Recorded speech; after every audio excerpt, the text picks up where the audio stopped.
Ito ang laging sinasabi ng mga taong successful. Ang mga oportunidad sa buhay ay minsang itsurang hard work, kaya minsan hindi nila makita at makilala kahit nasa harapan na nila. Dapat ang taong dapat mong higitan ay ang sarili mo. Kahapon.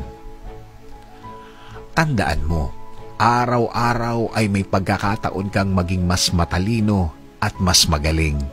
Tama, araw-araw may chance ka. Ang totoong tagumpay ay kadalasang natatagpuan sa sunod-sunod na pagkakamali. Kaya huwag kang matakot matuto sa buhay. Kung hindi ikaw ang gagawa ng iyong pangarap sa buhay, dadating ang panahon may magpapatrabaho sa iyo para gawin ang pangarap nila. Ang umaayaw ay hindi nagtatagumpay. Ang nagtatagumpay ay hindi umaayaw.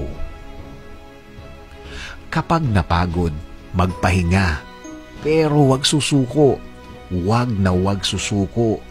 Kapag okay na, laban ulit. Tuloy lang.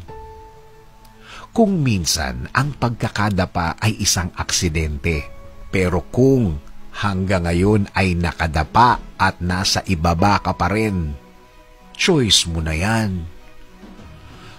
Huwag matakot na mabigo sa buhay. Ang dapat mong katakutan ay kahit paano, hindi mo man lang sinubukan. Tama na yung pagsasabi mo ng I wish.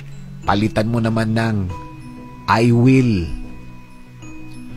Mas damihan mo ang pagkilos. Kontian mo ang pagkwento. Huwag titigil hanggang sa hindi ka nagiging proud. Push. P-U-S-H. Pray until something happen. Push.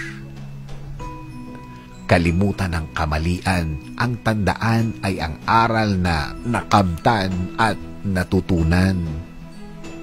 Lahat naman ng simula ay mahirap. Mahirap na mahirap. Pero dadating ang oras na magiging madali na. Madaling madali na. Huwag ka nang magkwento na nahihirapan ka. Hayaan mong makita nila na tagumpay ka. Yun ang oras na aalamin nila kung gaano ka nahirapan.